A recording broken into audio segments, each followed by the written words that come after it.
Malappuram Nilambur DF office തകർത്തതുമായി ബന്ധപ്പെട്ട കേസിൽ ഇപ്പോൾ Nilambur MLA PV Anwar MLA അറസ്റ്റിലായിരിക്കുന്നു. അദ്ദേഹത്തിന്റെ വൈദ്യപരിശോധന നടപടിക്രമങ്ങൾ അവിടെ പുരോഗമിക്കുകയാണ്. സമീർ ബിൻ കരീം നമ്മോടൊപ്പം ചെയ്യുന്നു. സമീർ, പോലീസിനെ സംബന്ധിച്ച് അറസ്റ്റ് ചെയ്യാൻ 24 മണിക്കൂർ വരെ പോലീസിന്റെ കസ്റ്റഡിയിൽ വെക്കാൻ അവർക്ക് അവകാശമുണ്ട്. പക്ഷെ അത്തരത്തിൽ ഒന്നും പോകുന്നില്ല. ഇന്ന് രാത്രി വൈകിയാണെങ്കിലും മജിസ്ട്രേറ്റ് മുന്നിൽ ഹാജരാക്കാൻ തന്നെയാണ് പോലീസിന്റെ നീക്കം. കാരണം അൻവർ MLA ഒതായിലെ വീട്ടിൽ നിന്ന് പോലീസ് സ്റ്റേഷനിലേക്ക് എത്തിക്കുന്നതിന് മുമ്പ് തന്നെ വൈദ്യപരിശോധനയ്ക്ക് ഹാജരാക്കിയിട്ടുണ്ട്. അതായത് ഇനി അടുത്ത മജിസ്ട്രേറ്റ് മുന്നിലേക്ക് ഉടൻ തന്നെ കൊണ്ടുപോയി ഇന്ന് തന്നെ കാര്യത്തിൽ തീരുമാനമുണ്ടാക്കുമെന്നാണോ മനസ്സിലാക്കേണ്ടത്?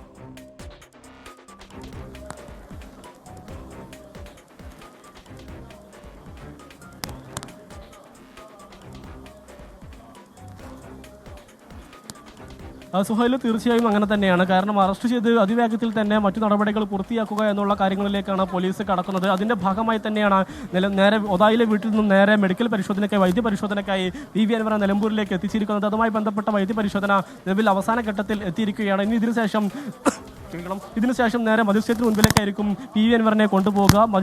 മജിസ്ട്രേറ്റ് ഇനി എന്തായിരിക്കും ചെയ്യുക എന്ന് കണ്ടറിയേണ്ടിയിരിക്കുന്നു. PV അൻവറിനെ റിമാൻഡ് ചെയ്യുമോ അതല്ല PV അൻവറിന് ജാമ്യം നൽകുമോ എന്നതാണ് കണ്ടറിയേണ്ടത്. ഏറ്റവും പ്രധാനപ്പെട്ട കാര്യം PV അൻവറിന്റെ അനുയായി ആയിട്ടുള്ള മറ്റു 4 പേരെ നിലവിൽ ഉച്ചയോടുകൂടി തന്നെ പോലീസ് അറസ്റ്റ് ചെയ്തിരുന്നു. എന്നാൽ അവർക്ക് നിലവിൽ ജാമ്യം ലഭിച്ചിട്ടില്ല. അവരെ നിലവിൽ കോടതി റിമാൻഡ് ചെയ്തിരിക്കുകയാണ്. ഈ സാഹചര്യത്തിൽ PV അൻവറിനെ റിമാൻഡ് ചെയ്യാനായിരിക്കും സാധ്യത എന്നാണ് നമ്മൾ മനസ്സിലാക്കാനായിട്ട് കഴിയുന്നത്. കാരണം ഒന്ന് പൊതുമുതൽ നശിപ്പിച്ച കേസാണ്, മറ്റൊന്ന് ഈ അടച്ചിട്ടിരിക്കുന്ന ഓഫീസാണ്. ഇത്തരത്തിൽ പ്രതിഷേധത്തിന്റെ ഭാഗമായി ഈ പൊളിച്ച് അല്ലെങ്കിൽ വാതിൽ പൊളിച്ച് അകത്ത് കയറുകയും പ്രതിഷേധിക്കുകയും ഒപ്പം തന്നെ മറ്റുള്ള സാധനങ്ങൾ നശിപ്പിക്കുന്ന ഒരു സാഹചര്യം ഉണ്ടായത്.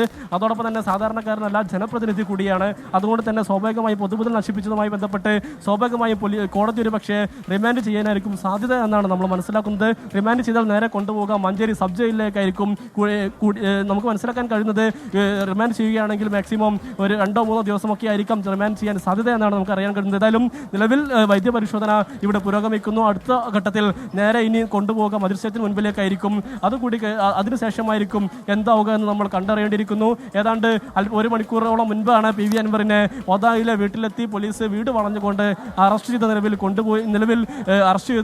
കൊണ്ടുപോയിക്കൊണ്ടിരിക്കുന്നത്. ഏതായാലും രാഷ്ട്രീയമായി കൂടി നിർണായകമായ മണിക്കൂറിലൂടെയാണ് PV അൻവർ കടന്നു പോകുന്നത്. പ്രത്യേകിച്ച് PV അൻവർ കോൺഗ്രസിലേക്കെന്ന വാർത്ത വന്നിരുന്നു, PV അൻവർ മുസ്ലിം ലീഗിലേക്കെന്ന വാർത്ത വന്നിരുന്നു.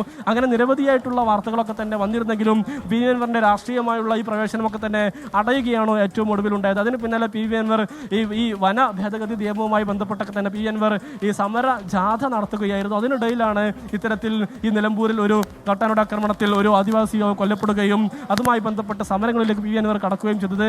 അതുകൊണ്ട് തന്നെ ഇതിന് പിന്നാലെ PV അൻവർ അറസ്റ്റ് ചെയ്യപ്പെടുകയും അതിന് പിന്നാലെ ജയിലിൽ കൂടിയാവുകയാണെങ്കിൽ സ്വാഭാവികമായി PV അൻവറിന്റെ രാഷ്ട്രീയ ഗ്രാഫ് ഉയരുക തന്നെ ചെയ്യും. പ്രത്യേകിച്ച് ജനകീയ വിഷയങ്ങൾ മുൻനിർത്തിയുള്ള സമരമായതിനാൽ PV അൻവറിന്റെ രാഷ്ട്രീയ ഗ്രാഫ് ഉയരാനാണ് സാധ്യത. അതുകൊണ്ട് തന്നെ സ്വാഭാവികമായും PV അൻവറിന്റെ രാഷ്ട്രീയം കൂടി ഈ ഒരു അറസ്റ്റിന് ശേഷം ഒരുപക്ഷെ നിർണായകമായ മാറ്റങ്ങളിലേക്ക് കടക്കുമെന്നാണ് നമുക്ക് മനസ്സിലാക്കാനായിട്ട് കഴിയുന്നത്. PV അൻവറിന്റെ നിലവിൽ നടക്കുന്ന ജാഥയുമായി ബന്ധപ്പെട്ട് മുസ്ലിം ലീഗിന്റെയും കോൺഗ്രസിന്റെയും ഒക്കെ തന്നെ നേതാക്കൾ ആദ്യഘട്ടത്തിൽ പങ്കെടുക്കുമെന്ന് PV അൻവറിനോട് അറിയിച്ചിരുന്നെങ്കിലും പിന്നീട് അവസാന ഘട്ടത്തിൽ നേതൃത്വം ഇടപെട്ട് അത് തടയുകയായിരുന്നു. അങ്ങനെ PV അൻവറിന്റെ രാഷ്ട്രീയമായി ബന്ധപ്പെട്ടുള്ള തിരിച്ചടിയെല്ലാം തന്നെ ഉണ്ടായ ഘട്ടത്തിൽ